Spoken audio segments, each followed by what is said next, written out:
Hello and welcome to Dot Life, the new podcast bringing you hyper-local content from Boston's Dorchester neighborhood.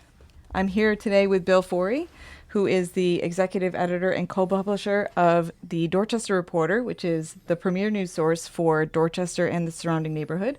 Bill, great to have you. Hey, Erin, great to have you in our offices here. Thanks for coming in and bringing all of your equipment. This is quite the setup. Yeah, absolutely. We are really excited to have this partnership with you because you are the source of news in Dorchester. So being able to talk to you, not only having read the headlines for each weekly edition of the paper, but also getting to get a little bit more behind the scenes with you and your writers is really cool. So thanks for being a part of this. Thanks for doing it. It's a great idea. A long time coming. I know we've talked about this for months and months, and here we are. Congratulations on getting this off the ground, and we're privileged and honored to be on the first episode. So, and, you know, we make it our business to know the news of the neighborhoods. That's what we've been doing for 43 years. And, you know, we don't know everything, but we try. That's what we're trying to do.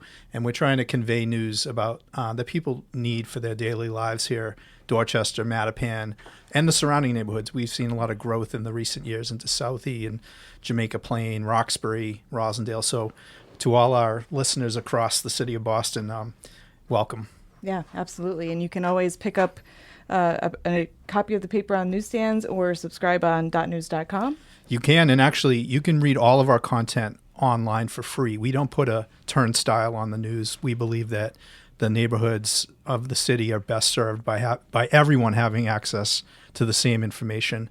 So our business model has been criticized at times for that, but it works. We've been here for 43 years and we intend to be around. And this is a new platform that we're very excited about because I think, Erin, you and your vision here is to really bring in a whole new group of listeners and consumers of news and information, and also to have some fun.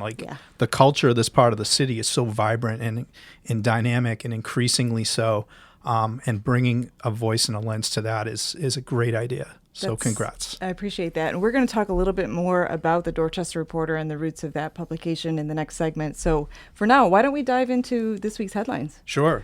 So one of the first things in the paper that I read this week was about Fieldhouse Plus. Is that how it's referred? Yes, the Fieldhouse Plus. It's right down the street from our offices here.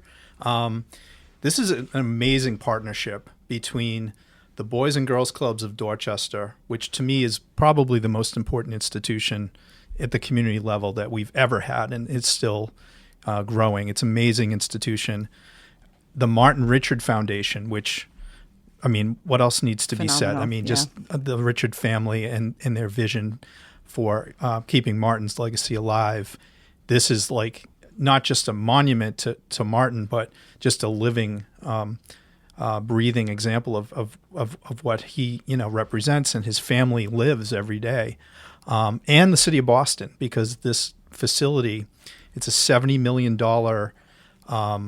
indoor sports and recreation facility that will be operated by the Boys and Girls Clubs of Dorchester through a lease agreement with the city of Boston. This is land right next to the McCormick Dever School Complex, right across the street from the entrance of the Harbor Point community. And it's on Mount Vernon Street, here on Columbia Point. There's never been a facility like this built in the city of Boston. This is going to be mainly used by BPS kids during the day from the neighboring schools because this is part of their campus, right? It's also going to be used by thousands of Dorchester, principally Dorchester, but also surrounding neighborhoods, kids and teens who have traditionally been, especially in the winter months, blocked out of a lot of activities. There's such a limit to what we have in the city of Boston for, sports and training that's in an indoor environment. This is really going to be a game changer. And the visionaries behind this project are Bill Richard of the Martin Richard Foundation and Bob Scannell of the Boys and Girls Clubs of Dorchester, two absolute gems in our community. And their teams who have brought this to life with Road A Architects, by the way, which is another Dorchester company and institution that's special. And what we've learned just today, Erin, The field house groundbreaking just took place. Yep. You're going to hear more from my wife, Linda Dorsina Forry, probably about this in a few minutes. Governor Healy was here to announce a new tranche of $12 million in state funding, which is really going to get this facility much closer to its goal of $70 million. I think it's at now 55. So there's still some outstanding financing that's needed, but in true fashion of kind of gumption and passion for this project, the project's going in the ground this week. Like literally shovels are breaking, and the earth movers are coming in, and this building will be online probably in about 2 years. Okay. So it's a really exciting project. The Boys and Girls Clubs of Dorchester have 3 campuses. They're in Savin Hill, principally at Dorchester Ave. There's a main clubhouse on Deer Street, and there's the Denny Center that's on Mount Vernon Street. This will be a 4th facility and the biggest and the best of the group. I think what you'll see from this is just creating a new common ground for people across the city. I think kids from Mattapan, Roxbury, Southie, the surrounding communities are going to be using this facility constantly. Sports teams will be able to train here in the winter. They'll be able to rent it out for some revenue as well. But the vast majority of the time and the programming is going to be for our kids, city kids who never have had this opportunity before in their own city at this level. So it's very exciting. And we're talking 75,000 square feet dedicated to youth programming. And I think when you combine that with the White Stadium project, which I know has its detractors, but it's really meant to help BPS students have more athletic facilities. I think we're really seeing a big investment from the city in youth, which is great to see. Yeah, the Wu administration, and you're right, there are detractors. There are still people who feel strongly that this is too big of an investment at White Stadium. It's the city's side investment is north of $90 million at this point. But I'm one of the people who give the mayor a lot of credit for staking that position out and following through with it. And obviously the court battle that just really ended 2 weeks ago sort of vindicated her position. But it's still kind of a leap of faith to say, hey, this is a public-private partnership with a soccer team that's not even in existence yet or just coming into existence. But that part of the city in particular, Franklin Park, White Stadium, has been so underinvested in for decades. And I'm one of the people who says good for Mayor Wu for staking, putting a lot of political capital into a part of the city that a lot of people have just sort of shied away from. Yeah. They've talked the game but never really delivered there. So, we'll see how it plays out. But that facility is now well into demolition, and they're on a tight timeline. The field house is also on a tight timeline, but doesn't come with a lot of the attendant political pressures. This is a project that everybody wants to be behind, and there's still opportunities if there's donors out there looking for an opportunity. Somebody just made an anonymous donation, and to name the outdoor deck of the field house for a wonderful woman named Quinette Santos. We call her Queenie. She's been part of the Boys and Girls Club team for 4 decades. Okay. And she's a Harbor Point person who runs the Denny Center, and that part of that facility will now be named for her, thanks to an anonymous donor who was just announced today. So there's a lot of momentum for this project, and it's still building. Oh, that's great. I want to pivot. You mentioned White Stadium. The next story that we wanted to talk about was the budget announcement from Mayor Wu, which does include, obviously, funds set aside, quite a lot of funds set aside for both White Stadium and Franklin Park improvements in general. But in addition to that, we've got some Dorchester-specific projects. So a Grove Hall Community Center, the Fields Corner Library project, in addition to, of course, citywide initiatives like trash collection, rodent control, public housing, schools, funding increases. What was your reaction to the budget? Well, it's an austerity budget. I mean, we knew that they had telegraphed, both the mayor and the councilors, like Councilor Brian Worrell, City Council President Ruth C. Louis-Jouen, and the mayor, of course. We knew this was coming. I mean, it's I think, a fiscally prudent budget, and that's exactly what's called for in this unpredictable environment, especially at the federal level. But it's also a function of what, is an obvious decline in the commercial tax base. And there has been a pretty robust debate about, the extent of that. This budget, I think, is a pretty, clear-eyed recognition that, this lean times, this belt tightening necessary. The projects you mentioned in Dorchester, the Grove Hall Community Center, the Fields Corner Library, which there's going to be a groundbreaking for that coming up in May.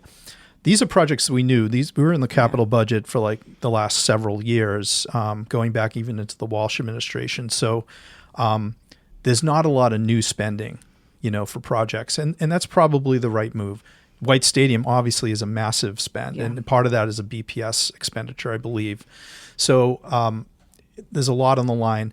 The other thing the city is putting a lot of effort into is seeking state funding for projects like Madison Park, for a new facility here on Harbor Point, on Columbia Point, the Ruth Batson Academy, and a new school also on the Mattapan-Dorchester line, which is the former Shaw-Taylor schools, which they're seeking and have actually been signaled that they will get state funding for. So Boston's not alone in this, but it feels a little bit lonely right now from the Fed side.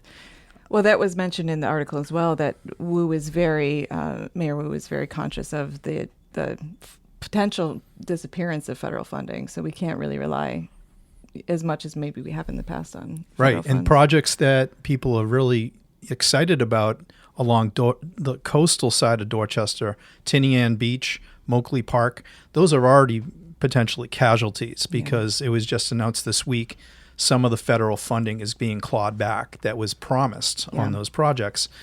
This is going to be an evolving and probably unfortunately for Boston a bit of a bleak period here from what we would normally see as a partner in government being really hostile to Boston's interests. So Mayor Wu obviously has staked that position out very clearly. Yep. I think the council is 100% behind her on that.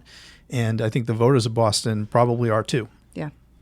Let's stick with some more capital projects. We'll shift over to the MBTA. So, redliners. I'm sure you're having a great month. I think the redliners are very conscious of the work that's being done on the MBTA right now. I personally live near Ashmont Station. I'm about a 4-minute walk from there, and I can hear all night long the heavy machinery operating, fixing the tracks. I can't imagine what it's like to be even closer. You had a chance to talk to Phil Eng this week. So I did. Philip Eng, the general manager of the MBTA. This is the latest in a series of surges, as they call them, to shut down the T for extended periods of time. In this case, it was 8 days of total shutdown on the Ashmont branch, so they could stop running trains and really, tear up track and fix old tracks, signals, and we're going to see more of that too. We've already had a couple of rounds of surge. This month, there continues to be somewhat of an interruption in service as the T runs what they call shuttle trains. So they're kind of on one track and they just go back and forth, right, between JFK and Ashmont. It adds another 20 minutes average to people's commutes. And it's not ideal, but the T's rationale for this is that in the long run, this is going to make all this deferred maintenance, clearing it up, stuff that's decades in the waiting queue, to just get it done. Philip Eng probably has among the highest popularity rating of any public official in the state because people, I think, by and large, do see this as necessary. There are faster times when we're not in surge mode. Yep. The commutes have improved. We've heard that anecdotally from friends and folks who work here. But when you're in the middle of it, it's not a lot of fun. The good news for now is that the buses are off the avenue, the shuttle buses. And there will be, from what we're told, one more day of bus service coming in at the end of April to finalize one big piece of this Ashmont branch work, which is called the Diamond. It's there by Ashmont Station. It allows trains to cross over and turn around without a lot of trouble. So that's still to come at the end of this month. But we're at April 17th, and I think we're still midstream, so the verdict's still out on this particular surge and how effective it's been. I do think the MBTA and particularly Mr. Eng have gained a lot of goodwill over the past year or so with the improvements they've made and the efficiencies that we've seen. Do you think it's still reasonable to call him Train Daddy, or do you do you think that magic is worn off? I don't personally call him Train Daddy, not to his face for sure. I've had the chance to meet Phil Eng a couple of times. He's one of the more accessible and down to earth T executives that we've had, and he seems to really be plugged into this work. I'll give him credit, and a lot of the team around him, there's some good people from our own neighborhood, people like Deirdre Habashar and Gabrielle Farrell, people who are from Dorchester, Mattapan, who are in his ear all the time, and Joe Pesatoro, who's been at the T for ages, who relates to us on the media side. I think there's a lot of pride at the T right now for the work that they're able to do. They've taken their lumps, God knows, over the years. And, now is a moment where I think, they all feel like they're rowing in the right direction. That's got to be good for morale as well. I think it internally. Let's go a little on the lighter side. There was a great story in the Reporter this week about Lemercy Fraser, who is a local artist. She creates a lot of artwork representing marginalized communities. She's been a resident here for about 20 years. Yeah. She has had work in the Smithsonian, in the White House, the American Museum of Design, the New England Foundation for the Arts. She was recognized this week. Tell us a little bit more about her. Well, very impressive. And I didn't know about her until, sometimes you never know what you're, sometimes it's good to read your own paper. And she's one of the people that popped out at me. Cassidy McNeely wrote about her this week in the Reporter.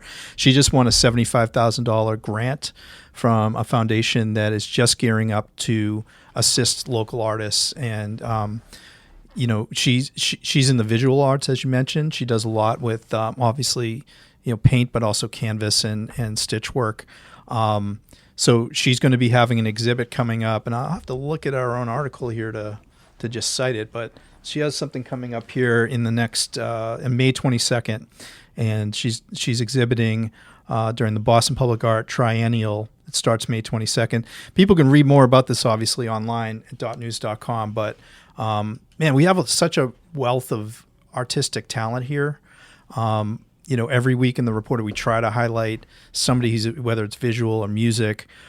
We also have some pretty marquee actors and actresses coming out of our community these days. And I think that's one of the other stories you wanted to talk about. Are you a Bear fan? I am a Bear fan, although I'm not completely caught up on the latest season, I have to admit. But, man, I was so impressed. Io, as Edibiri, I think is how we pronounce her last name. And Dorchester native. Yep. I think she grew up on Jones Hill, if I'm not mistaken, in the Upham's Corner neighborhood, and went to Boston Latin School and just came back to BLS this past week with Mayor Wu for an opportunity to meet the students, go see some old teachers, and I guess take a victory lap. I mean, she did win an Emmy, I believe. I think she won a Golden Globe and then an Emmy, and I mean, she's probably going to end up sweeping all the awards over her career. Yeah. She's only 29 years old. Wow. And such a great representative of our neighborhood, of our city now.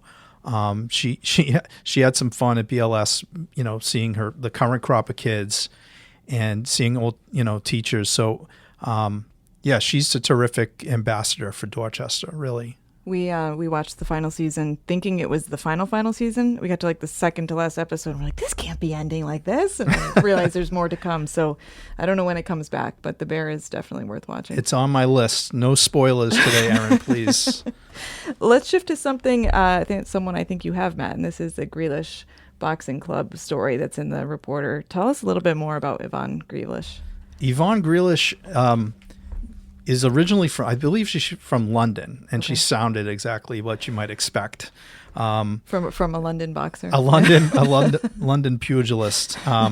She was a hot ticket, as my mother would have said, of a woman of her age, I think. And we unfortunately lost Yvonne Grealish back in 2022. She was just 69.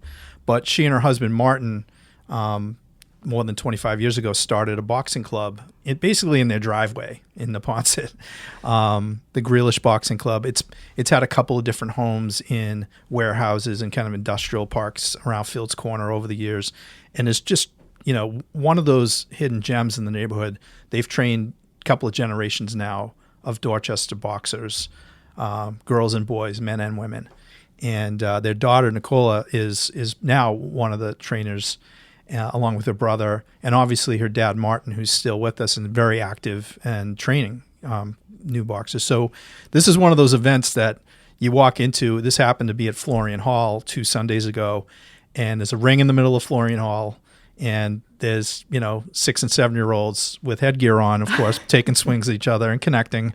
With a lot of adults around the room and kids watching. Was it like a bloodlust vibe? Or? It's a little bit. It's a little bit of that. It's a few times a year. Florian Hall hosts boxing events, and if you ever have the opportunity, I recommend it. It's very unique. But this event was special 2 Sundays ago, where it was done as a memorial to Yvonne, to really raise money for the boxing club and to highlight the local talent. It's a sport that has a long history in our community, not just Dorchester, but South Boston and Roxbury and other communities around us. And it's alive and well, a lot of it thanks to the Grealish family. So Cassidy McNeely, who's on our staff here, did a great job, really captured it. And fun fact about Cassidy McNeely, her uncle is Peter McNeely, who boxing fans will very well know, fought Mike Tyson about 30 years ago now. Didn't do so well, Peter, if you're out there, but you gave it a great shot. So his niece, Cassidy McNeely, is now on the staff of the Reporter and loves covering sports and particularly boxing. That's great. Yeah. Speaking of other kind of, I think, Dorchester standards here, we've got Frederick Brand, who this is a much earlier person from the Dorchester area, but this is the 1890s we're looking at. This was in the yesteryear column of the Reporter. Right. And it turns out Frederick Brand was a felting tycoon. Yeah, who knew? He's photographed his photo is in the Reporter this week with his horse named Dr. G. In front of their carriage house. The original Dorchester rapper, I believe. Yeah, in front of their carriage house at 4 Melville Ave, which, if I'm not mistaken, that property just recently sold. That restored carriage house still exists and was just on the market. It was a beautiful house. It's a beautiful... I was drooling over that for several weeks. You could do a whole episode, and I'm guessing you're going to, on carriage houses of Dorchester. And, we've spent some time on that subject over the years. So this is Yesteryear Archive, which is a section every week in the Reporter that Earl Taylor, who you probably should have on this program sooner rather than later, the head of the Dorchester Historical Society, submits this column every week to us. And, I didn't know anything about this pelt tycoon, but now I do. And Melville Ave is probably one of the most beautiful streets in the city. Definitely. People, whether you live in Dorchester or not, if you're not familiar with Melville Ave, take a ride. Just not on Halloween. Halloween is a little tricky. Yeah. For good reason. They give out the big candy there. They got the big homes, they give out the big candy. That's how it works. Well, I think that wraps it up for this week's articles. I just want to ask you one last question, Bill. What are you looking forward to for next week? Any sneak peeks? Oh, wow. Yeah, we've got some stories coming. Cassidy is always on the hunt for good. She's going to be writing about Sportsman's Tennis Club and some new programming that's going on there. We'll have major coverage of today's events at the Field House. I think we're going to have some news about Kearney Hospital, which is always on our radar screen, but we're expecting some news from the working group that's been working on what's next for the Kearney. So stay tuned for more on that. And then, we're getting into the to late April, and pretty soon we'll be talking about things like Dorchester Day. And a big event that's coming up at the end of April is the 50th anniversary of what the Vietnamese community refers to as Black April, the fall of Saigon and the end of the U.S. part of the Vietnam War. A lot of events coming up in the next couple of weeks to commemorate that. So next week's Reporter is going to be heavy with that kind of content. That's great. Yeah. Any tips for folks who want to see more coverage of a certain topic? Any way they can get in touch with you? Absolutely. .news.com. You can find us on Blue Sky. We're no longer on that other platform. Facebook, Instagram. But always just reach out. Newseditor at .news.com. Tips, story ideas. I guess complaints too if you have them. But we also take praise here and there where we can get it. But we're always looking for story ideas, and this is what we do. A community newspaper, we depend on our readers to tell us what we should be looking for. So That's please great. let us know. Awesome. Thanks so much, Bill. We're going to take Thanks, a quick Sarah. break, and when we come back, we'll have Bill and Linda for a deeper dive into just what it's like to cover Dorchester. Cool.